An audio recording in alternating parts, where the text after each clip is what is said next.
दोस्तों वैसे तो दुनिया में कई राजा और रानी हुए जो अपनी उपलब्धियों के लिए जाने जाते हैं। पर दोस्तों आज हम एक ऐसी महिला के बारे में बताने जा रहे हैं जो अनाथ होने के बावजूद अपनी सुंदरता के दम पर पहले नगरवधु और फिर महारानी भी बनी। दोस्तों हम बात करें दुनिया की सबसे खूबसूरत महिला आम्रपाली की, जो कि एक या दो पुरुषों की नहीं बल्कि पूरे नगर की बधू थी। दरअसल हर स्त्री की इच्छा होती है कि वो सबसे खूबसूरत हो, पर आम्रपाली की यही खूबसूरती शायद उसके लिए अभिशाप बन गई थी।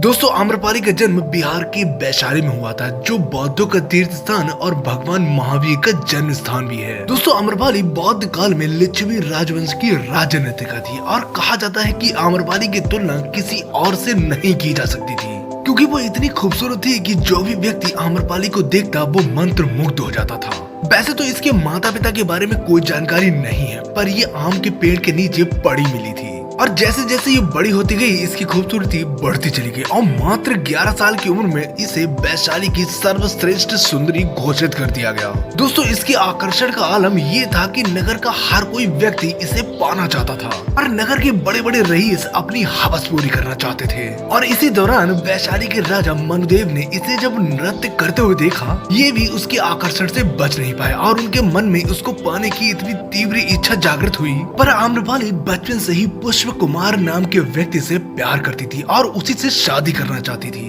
पर साजिशों के चलते राजा मनुदेव ने उसे शादी के दिन ही मरवा दिया और आधिकारिक घोषणा कर आम्रपाली को नगर वधु घोषित कर दिया। दरअसल उस समय वैशाली में एक प्रथा थी कि नगर की सबसे खूबसूरत लड़की एक पुरुष से शादी करने के बजाय खुद को नगर के पुरुषों की खुशी के लिए समर्पित कर देती थी। इससे वैशाली के लोग तो खुश हो गए, पर आम्रपाली अपनी ही सुंदरता के शिकार बन चुकी थी।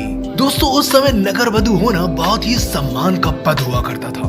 आम्रपाली को वो सब सुख सुविधाएं दी गई जो एक रानी को दी जाती थी। दोस्तों उस समय मगध और वैशाली के बीच शत्रुता चल रही थी और मगध के राजा बिंबिसार को जब आम्रपाली के बारे में पता चला तो उन्होंने वैशाली पर आक्रमण कर दिया और जब उनकी मुलाकात आम्रपाली से हुई तो वो उसे देखकर उसके प्यार में पागल हो गए। उन्होंने आम्रपाली से विवाह का प्रस्ताव रखा और मगध चलने को कहा, पर आम्रपाली ने शर्त रखी कि अगर वो युद्ध रोक दे तो वो विवाह कर सकती है, पर विवाह के बाद वो मगध नहीं जा सकती क्योंकि वैशाली के लोग ये नहीं चाहेंगे। इस तरह बिंबिसार की आम्रपाली के साथ संबंध भी बने और बाद में आम्रपाली ने उसके एक लड़के को जन्म भी दिया। दोस्तों आम्रपाली की खूबसूरती का जलवा यही नहीं रुका। दोस्तों राजा बिंबिसार ने लगभग 500 शादियां की, जिसमें एक रानी कौशला देवी थी जिनका एक पुत्र अजात शत्रु था, जो कि आगे चलकर मगध का राजा बना। ये भी किशोरावस्था में आम्रपाली का दीवाना हो गया था और इसने राजा बनने के बाद आम्रपाली से संबंध बनाने का प्रस्ताव रखा, पर वो रिश्ते में उसकी सौतेली मां लगती थी, जिस कारण आम्रपाली ने उसे इनकार कर दिया। पर अजात शत्रु ने उसे बंदी बना लिया और जब तक आम्रपाली से शारीरिक संबंध नहीं बना लिए तब तक उसे आजाद नहीं किया।